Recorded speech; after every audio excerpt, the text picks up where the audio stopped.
Africa Leap Events, en collaboration avec la Place du Souvenir, l'IA de Dakar, le groupe Africa Global Logistique AGL, Etika, vous présente la balade des génies. La balade des génies.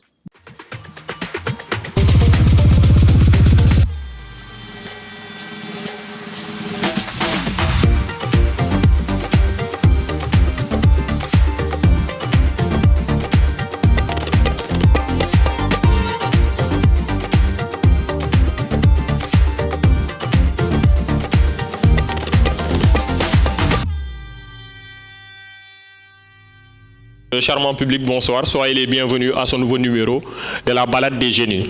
Aujourd'hui, nous accueillons deux équipes de talents pour discuter d'un sujet qui, vous le verrez, déborde de passion.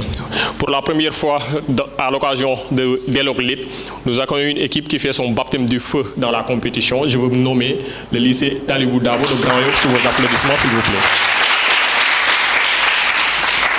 Face à eux, ils affronteront en quelque sorte un habitué de la compétition, même s'ils auront à cœur de se racheter pour cette année. Le lycée Lamine Gueye, sous vos applaudissements, s'il vous plaît.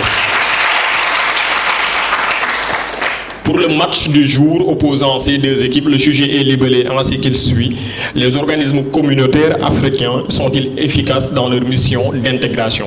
Donc voilà le sujet débordant de passion dont je parlais tout à l'heure et sur lequel nos débatteurs seront invités à débattre. Pour ce sujet, le lycée Lamine Gueye défendra l'affirmative et le lycée Talibou Dabo de Grand Yoff défendra la négative. Donc, je m'en vais juste procéder à un bref rappel des critères qui vont présider à la notation pour éclairer un peu plus la lanterne de nos débatteurs.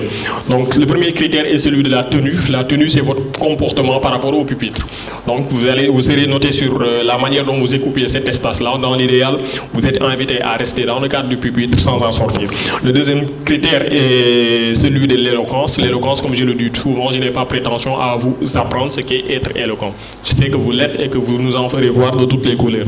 Ensuite, il y a le critère de la maîtrise du sujet pour voir si vos arguments cadrent tout simplement avec le sujet qui vous a été soumis. Ensuite vient le critère de la scientificité. Ce critère vise à vérifier tout simplement les sources scientifiques que vous évoquerez à l'appui de vos arguments pour leur donner plus d'autorité. Enfin vient le critère de la gestion du temps. Pour ce qui est du temps, chaque passage sera évalué à hauteur de 5 minutes. Dans l'idéal, vous devez faire 5 minutes pile poil.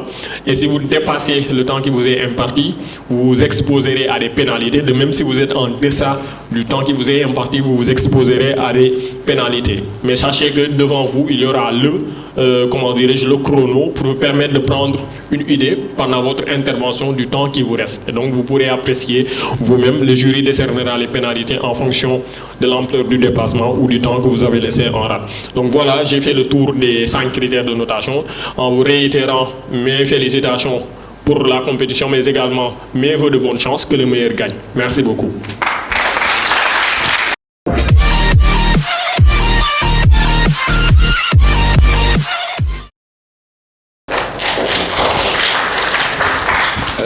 Bonjour chers membres du jury, bonjour chers camarades. Je tiens devant vous aujourd'hui Mohamedou Daouda Mbaye en classe de seconde SB au lycée Lamine Gueye de Dakar.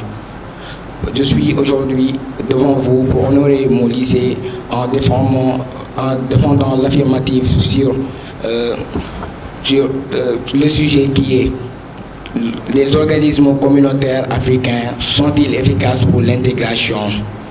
Avant de commencer, permettez-moi de définir les termes clés de notre discussion d'aujourd'hui. Un organisme communautaire, c'est une association de personnes visant à qui s'unissent pour défendre, qui s'unissent en ayant un sujet commun et une qui commune. Des besoins communs. Les organismes communautaires aujourd'hui sont très nombreux et ont de nombreuses répercussions sur notre vie quotidienne. Les organismes communautaires sont très nombreux et variés Nous avons aussi en Afrique les organismes communautaires les plus connus sont, nous avons l'UEMOA qui a été créé en 1994. Nous avons aussi la CEDEAO qui nous a rejoint en 1975. Nous avons également l'Union africaine qui a été fondée en 2001. Tout d'abord, pour commencer, je vais vous dire que les organismes communautaires sont efficaces pour l'intégration. Tout d'abord, nous devons savoir que les organismes communautaires sont aujourd'hui très importants et nous aident à organiser beaucoup de choses. Par exemple, ils nous aident tout d'abord à l'autonomie et ils nous aident aussi à l'autonomie. Ils nous enseignent, ils nous inculquent des valeurs telles que l'éducation. Ils nous aident à la santé et plein de trucs. Par exemple, nous pouvons prendre comme exemple, pendant le Covid-19, la crise du Covid, les organismes communautaires nous ont aidés à garder l'école ouverte. Ils nous ont proposé des solutions innovantes telles que plein de solutions innovantes dont nous pouvons en retenir des programmes d'éducation à distance qui nous ont beaucoup aidés. Il y a aussi les organismes communautaires nous permettent aussi de gérer des crises. Par exemple, ils nous ont beaucoup aidés pendant la période du sida. Et les organismes communautaires, après tout cela, ils nous promouvoient, ils nous aident à une cohabitation pacifique. Par exemple, et à l'esprit de cohabitation pacifique et à la paix. Nous avons, par exemple, les guides, ils nous aident beaucoup à gérer la paix, des trucs comme ça. Nous avons les organismes communautaires aujourd'hui, ils nous aident à gérer les crises, ils nous aident aussi à combattre les épidémies. Et les organismes communautaires nous permettent aussi de nous préserver de certaines catastrophes. Par exemple, pour catastrophes naturelles, la solidarité. Merci tout le monde.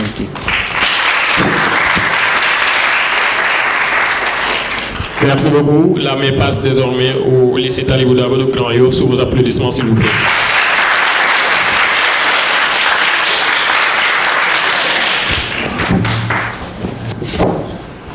C'est bon. C'est bon chez vous? Allez-y.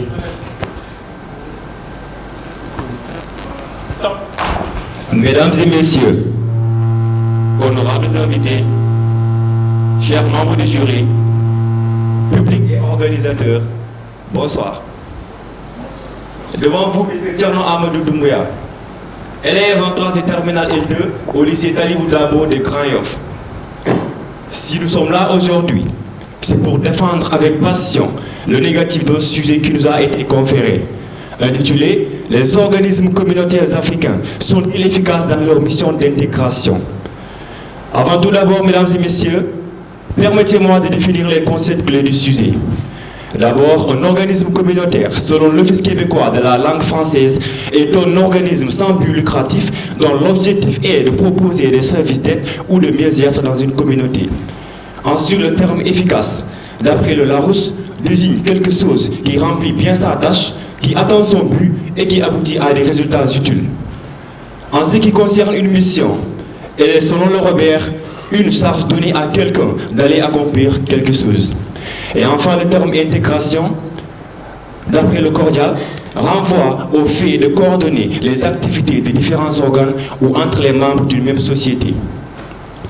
Auguste Assemblée, selon l'Union africaine, les organismes communautaires africains visent à promouvoir le développement socio-économique, politique et culturel, ainsi qu'à renforcer la paix, la sécurité et la stabilité régionale. Cependant, ces institutions souffrent de graves lacunes dans leur fonctionnement qui paralysent leurs efforts d'intégration régionale. Notre argumentaire tournera autour de 3 points essentiels parmi tant d'autres.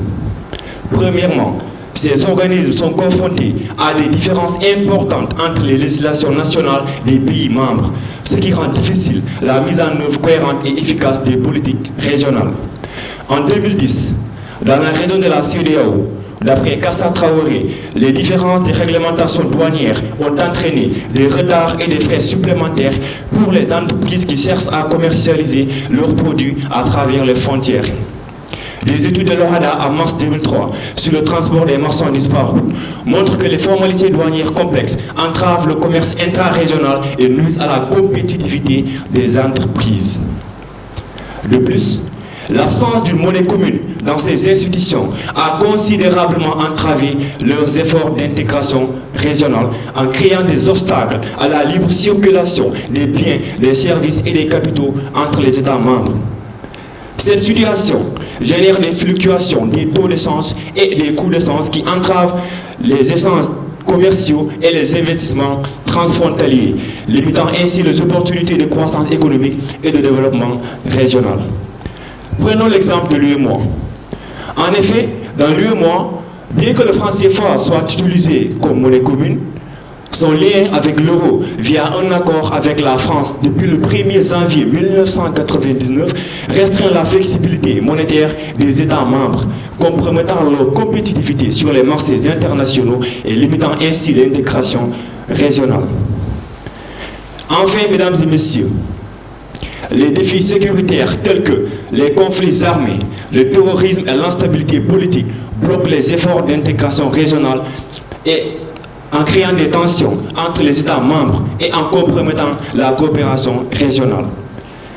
À titre illustratif, la persistance des conflits dans la région du Sahel limite la coopération sécuritaire des États membres de la CEDEAO et entrave les progrès vers une intégration politique plus étroite. Ce qui a d'ailleurs poussé les États comme le Mali, le Burkina et le Niger à se retirer de l'organisation le 28 janvier 2024, alléguant notamment un manque d'aide de l'organisation face au terrorisme et accusant celle-ci d'être sous influence des puissances étrangères. L'exemple du syndrome des troisième mandats et des coups d'État dans des pays comme la Guinée, le Mali, le Burkina, le Niger, le Gabon ou encore le Tchad en est une parfaite illustration de l'inefficacité de ces institutions. Tout bien considéré, mesdames et messieurs, ces problèmes de sécurité dissuadent les investisseurs étrangers et freinent les échanges commerciaux, sapant ainsi des progrès vers une intégration plus approfondie. Ceci pour nous dire, admirable Assemblée, oui, ces organisations panafricaines ont certes des avantages. Cependant, il est impératif de les réformer afin de les rendre plus aptes à relever les défis actuels de l'intégration régionale en Afrique. Chers auditeurs, à la lumière des propos avancés, nous maintenons fermement notre position. Non, les organisations communautaires africaines ne sont pas efficaces dans leur mission d'intégration. Merci.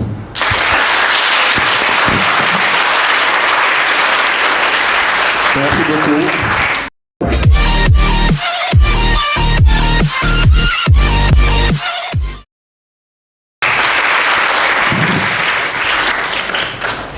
Honorable juré, distingués invités, chers public, je vous salue.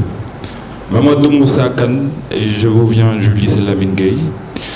Donc, le sujet qui nous a été donné, c'est les organismes communautaires sont-ils efficaces dans leur mission d'intégration? Je ne vais pas défendre ce sujet parce qu'on nous l'a donné. Je ne vais pas défendre ce sujet parce que c'est une compétition. Je vais défendre ce sujet. Je vais défendre l'affirmative de ce sujet parce qu'il faut la défendre. Il faut croire en nous. Il faut croire en nos organismes. Si l'on ne croit pas en nous, si l'on ne croit pas en nos organismes, on ne croit pas en l'Africain. Tout à l'heure, mon camarade a parlé de la CEDEAO. Il a dit que c'est un organisme plutôt qui n'est pas à but lucratif. La mission de la CEDEAO, c'est de faire avancer les pays qu'il regroupe sur le plan économique. Donc là, il y a un but lucratif parce qu'on veut faire avancer sur le plan économique ces pays-là.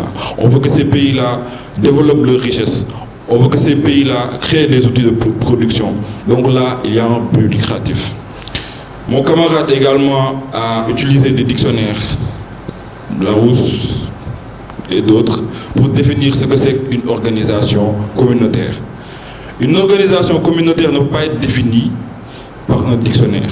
Une organisation communautaire doit et peut être définie par les personnes, par les membres, par les pays, par les États qui la contiennent, qui la constituent. Mon camarade a également parlé de données de 2010. On est en 2024, donc 14 ans plus tard. Des données de 2010 pour soutenir ses propos. Je rappelle que, encore une fois, de 2010 à 2024, il y a 14 ans d'écart. Donc on ne peut pas se baser sur des données de 2010 pour parler des failles d'une organisation qui évolue dans le temps, dans l'espace. Également, on a parlé des juntes militaires. Une organisation qui est capable de laisser partir ses États membres. Moi, je me dis que c'est une organisation qui marche. Parce que ces États membres-là ne se sont pas sentis représentés. Donc, quand on ne se sent pas représenté et qu'on part, c'est parce que cette organisation a réussi à mettre en place un sentiment de liberté, a réussi à donner à ses États membres un sentiment de liberté, de rester ou de partir. Ils sont partis sans contrainte. Ils sont partis, ils ont décidé de partir. Également, je vais parler de l'OMVS. Je vais un peu sortir de la CEDEAO. L'Organisation pour la mise en valeur du fleuve Sénégal. Cette organisation a construit des barrages tels que le barrage de Manantali, le barrage du Guélo et du Félo. Des barrages qui sont là pour produire de l'eau, pour désaliniser, pour produire de l'électricité pour les habitants aux alentours des 5 pays membres.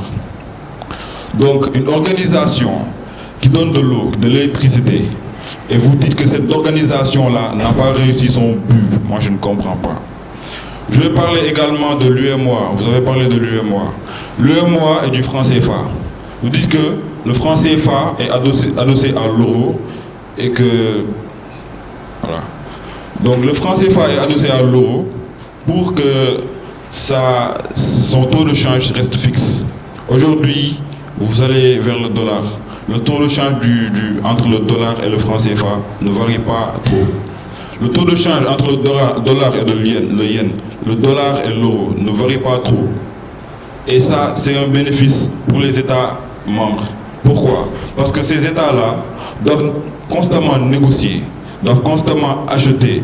Et si à chaque fois, il y a des variations sur le prix, là, on va avoir un problème parce qu'on va être en déficit budgétaire. Également, je vais parler de l'Union africaine. Une organisation dont le but est de représenter à l'international les États membres. Cette organisation, récemment, a réussi à faire siéger l'Afrique parmi le G20. Le G20, je rappelle, c'est l'organisme qui dirige le monde, qui regroupe les 20 plus grandes industries de la planète. Donc si aujourd'hui, l'Afrique réussit à siéger au G20, elle est capable de discuter, d'apporter son aide et ses ressources. Merci.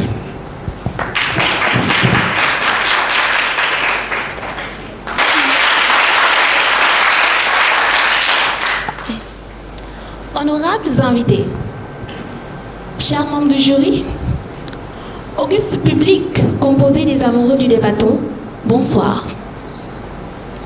Je réponds au nom de Bintou Niassi, élève en classe de terminale L2 au lycée Talibou Dabo. Si je suis présente sur cette estrade aujourd'hui, c'est pour défendre avec ferveur la négation d'un sujet qui m'a été octroyé, intitulé « Les organisations communautaires africaines sont-ils efficaces dans leur mission d'intégration ?» Avant toute argumentation, laissez-moi définir les termes clés de notre sujet, qui sont organisation communautaire et mission d'intégration. Organisation communautaire qui désigne l'ensemble des regroupements d'États africains qui se sont constitués avant le lancement de l'Union africaine, se sont développés industriellement, ont des rôles et des structures différentes. Et mission d'intégration qui pourrait être définie comme l'ensemble des actions déployées pour acquérir un nouveau collaborateur. Mesdames et messieurs, d'abord, Ces organisations communautaires africaines sont confrontées à des interférences externes de la part d'acteurs internationaux ou de puissances étrangères, ce qui compromet leur autonomie décisionnelle et affaiblit leur capacité à promouvoir une intégration régionale véritable.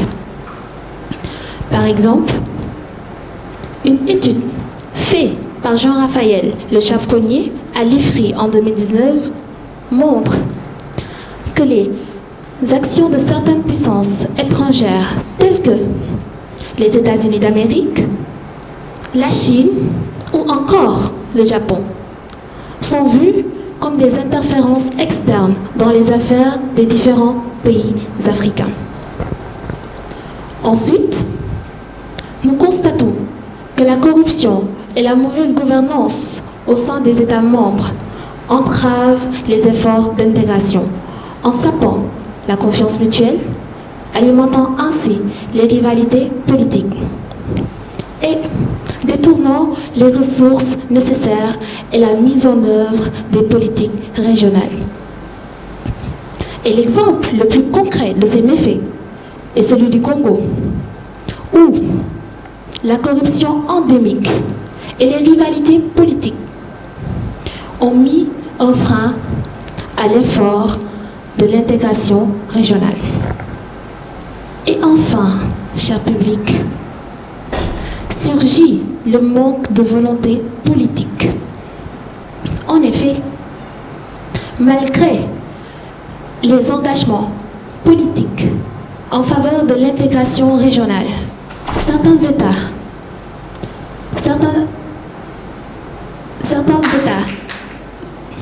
certains dirigeants politiques d'États membres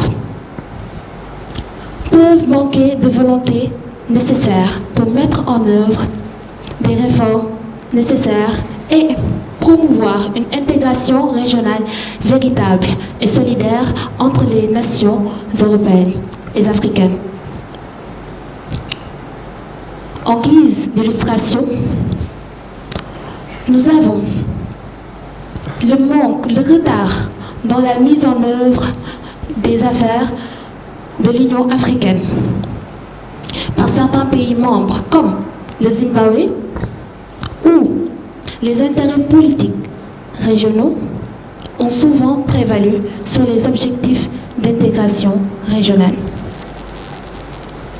Adorable public, nous ne le nions pas, les organisations communautaires africaines présentent beaucoup d'avantages. Toutefois, il est nécessaire de reconnaître que ces organisations communautaires sont confrontées à des interférences externes qui entravent leurs efforts et leurs objectifs. De ce fait, nous, le lycée Talibou Dabo, ici présente, affirmons que non, non et non, les organisations communautaires africaines ne sont pas du tout efficaces dans leur mission d'intégration. Merci.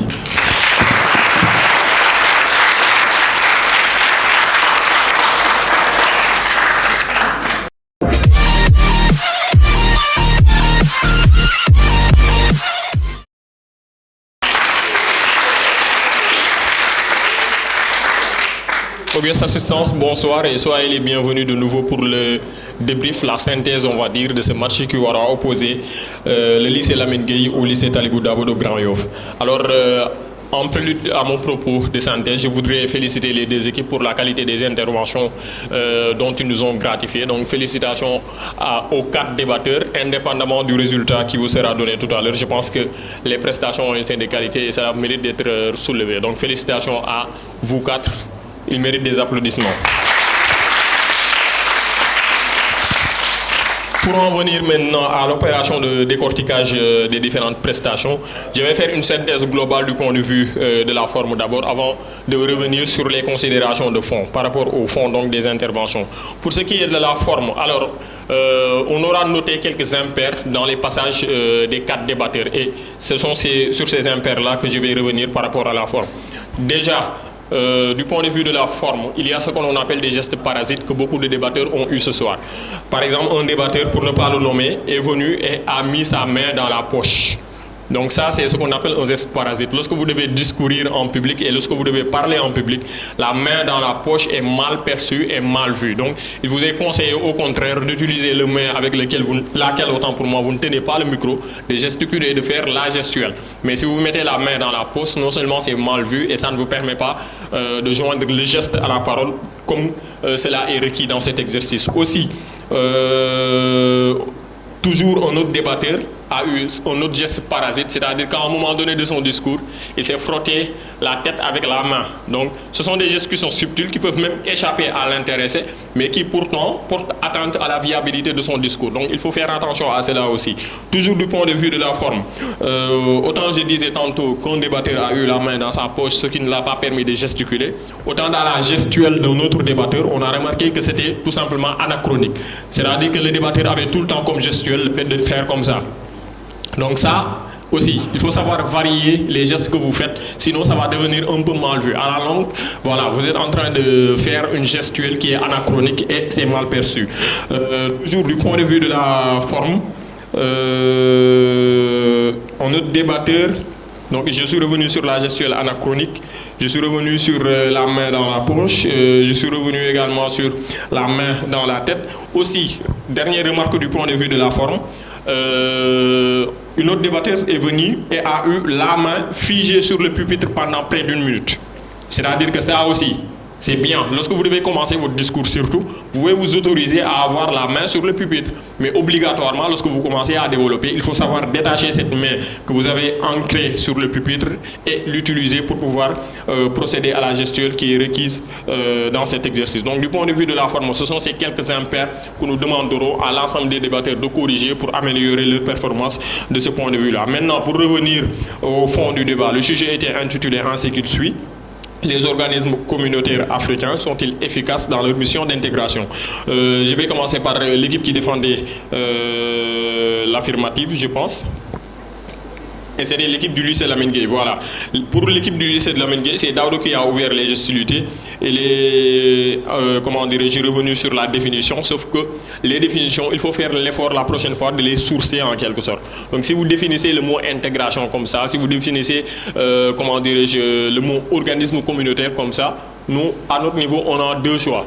Vous croire ou ne pas vous croire. Mais si vous évoquez à l'appui de vos définitions des sources, alors dans ce cas-là, nous serons obligés de vous croire. Donc ça aussi, il faut, comment dirais-je, rectifier pour la prochaine fois. Aussi, les arguments qui ont été évoqués par Daouda dans le cadre de son intervention ont trait aux aides, je vais dire, des organismes communautaires. Il a cité les exemples comme des périodes où il y avait des crises sanitaires, notamment en parlant de la Covid.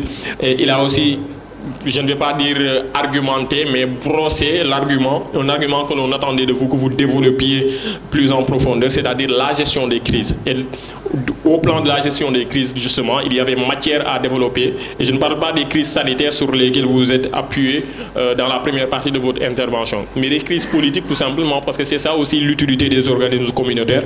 Lorsque adviennent des crises dans certains pays, qu'ils soient des facteurs en quelque sorte ou des organes qui sont chargés par exemple de procéder aux médiations, de réconcilier les parties, d'amener les parties à la table de négociation, ce qui s'est déjà vu dans plusieurs pays africains grâce aux organismes communautaires et ce qui permet très souvent d'améliorer les situations d'instabilité politique qu'il y a dans ces pays-là. Donc il fallait plus développer de ce point de vue-là. Ensuite, toujours pour le lycée Lamine Gueye, Mamadou est revenu. Mamadou, il a commencé son intervention en faisant des répliques. Les répliques étaient par moments très bons, mais par moments aussi, ça partait un peu dans les décors en quelque sorte. Par exemple, la réplique sur les États qui ont quitté la CEDEAO, les États de l'AES, ce n'était pas pertinent dans le cas d'espèce. On ne peut pas considérer d'États qui quittent leur espace d'intégration, que ça c'est un motif justement d'efficacité de cet espace d'intégration-là. S'ils ont quitté, c'est bien parce qu'il semble, du point de vue de ces États-là, que l'organisme d'intégration a échoué sur ses missions, notamment ses missions sécuritaires. Donc les répliques, il faut parfois faire attention. D'un point de vue technique, parfois c'était ça et parfois ce n'était pas trop ça en fait. Donc ça c'était du côté du lycée Lamine Gueye. Maintenant, pour revenir du côté du lycée de Grand Yoff, c'est Thierno Amadou, je pense, qui a ouvert les hostilités. De votre côté, les définitions étaient OK. Vous avez convoqué des sources à l'appui de vos définitions, ce qui est toujours mieux que de ne pas les convoquer. En termes d'arguments, il est revenu sur des arguments intéressants. Le premier argument sur lequel il a bâti son argumentaire, c'est la différence des législations, ce qui est vrai. Normalement, lorsqu'on est dans le cadre d'un organisme communautaire, l'idée, c'est d'harmoniser les législations. Mais quand on remarque que jusqu'à présent, les législations, notamment les plus importantes, parce que la finalité de beaucoup d'organismes communautaires, justement, c'est d'aboutir à cet espace d'intégration économique commun. Et cela ne peut passer que par une harmonisation des législations. Et si on se rend compte que les législations sont toujours organisées en fonction des pays et non pas en fonction de l'organisme communautaire, quoi qu'il y ait des efforts qui sont faits en la matière. Donc, il y a beaucoup d'efforts qui tendent maintenant à harmoniser les législations de sorte que au Sénégal, au Mali, au Niger, ce sont toujours les mêmes lois, ou en tout cas formulées dans les mêmes principes. Mais il y a des efforts qui restent à faire dans ce, comment dirais-je, dans ce cadre-là. D'autres arguments, il est revenu sur l'absence de monnaie commune, ce qui n'est pas exact pour toutes les zones, parce que vous avez heureusement bien fait de citer l'UEMOA en disant que malgré l'absence d'une monnaie commune, donc il ne fallait pas convoquer cela, comment dirais-je, dès le début de vos arguments. Il fallait préciser depuis le début pour qu'on puisse vous suivre. Il a aussi parlé des défis sécuritaires. Je pense que quand on parle d'intégration aujourd'hui, c'est le défi numéro 1 qui se présente aux organismes communautaires, c'est-à-dire comment faire pour que le terrorisme qui a cours dans le Sahel puisse prendre fin. Et à cet effet-là, il était de bon aloi de convoquer l'exemple des États de l'AES qui ont quitté la CEDEAO en partie à cause de l'absence d'efficacité de cet organisme-là du point de vue de ses missions sécuritaires, ce qui a un peu irrité ces États-là. Donc, pour Thierno Amadou, l'autre remarque que j'aurais, c'est par rapport à la scientificité. Vous avez par exemple parlé d'un certain Traoré qui aurait affirmé quelque chose. Alors, lorsque vous convoquez, comment dirais-je, des exemples d'autorité de ce type, il faudra obligatoirement nous dire où et quand il l'a dit. Où et quand. En l'absence du où et quand, l'information, quelle que soit sa pertinence, nous ne pouvons pas la recevoir parce que l'information n'est tout simplement pas sourcée. Sinon, tout le monde pourrait se permettre de se mettre ici et de dire son nom Hassan Samb. Oui, selon Hassan Samb, mais où et quand. Donc il faudra toujours faire cet effort-là par rapport aux sources. Et enfin, pour revenir sur le passage de Bintou, la première chose que j'ai notée, c'est que vous avez eu, à un mot près, la même entrée en matière que votre co-débatteur.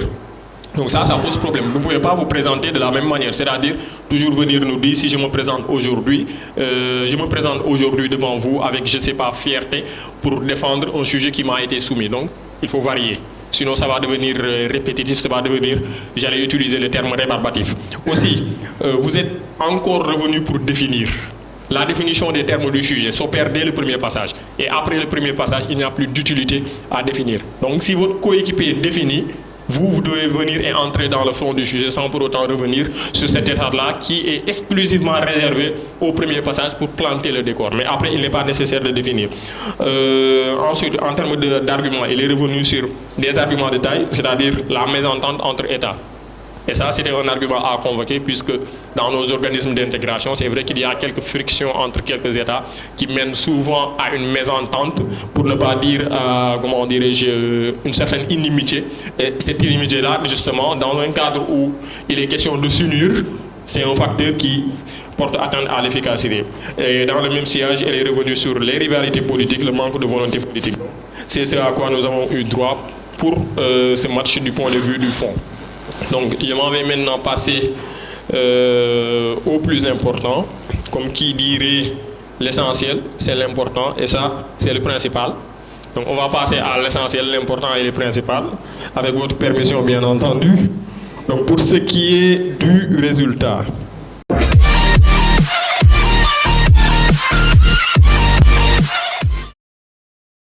L'équipe qui s'est imposée, et l'équipe qui ne s'est pas imposée n'a pas démérité. Vous voulez du suspense ou pas? Je suis obligé d'en faire de toute façon. Donc l'équipe qui s'est imposée est le lycée. Bon, c'est un lycée, disons. Un lycée de la place. Un lycée valeureux. Avant cela, bon, je vais revenir sur l'identité de celui qui aura le plus convaincu le jury aujourd'hui. L'identité du meilleur débatteur, le titre de meilleur débatteur échoua aujourd'hui à Thierno Amadou. Donc, félicitations à vous.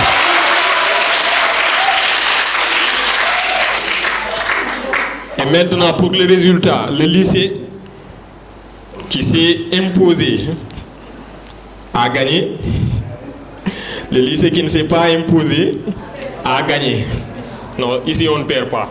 Soit on gagne, soit on apprend. Merci beaucoup. Donc ici c'est ça la règle. Soit on gagne, soit on apprend. Donc aujourd'hui nous avons un vainqueur et un autre vainqueur. Un vainqueur sous une autre forme, on va dire, celui qui aura appris. En tout cas pour les moyennes, nous avons d'un côté une moyenne de 53,75 et de l'autre une moyenne de 72. Donc il y a un certain écart. Et c'est le lycée Talibou Dabo de Grand Yoff qui s'impose. Donc, félicitations à vous et félicitations à vous aussi. L'intérêt de cet exercice, en tout cas, retenez que c'est de s'améliorer et que l'on gagne ou que l'on perde au niveau des moyennes, voulais-je dire, il y a toujours matière à s'améliorer. Donc, c'est le dernier conseil que j'avais pour nos débatteurs. Très chers téléspectateurs, en espérant vous retrouver très bientôt pour une autre phase de la compétition. Nous vous souhaitons une très excellente soirée. Merci beaucoup.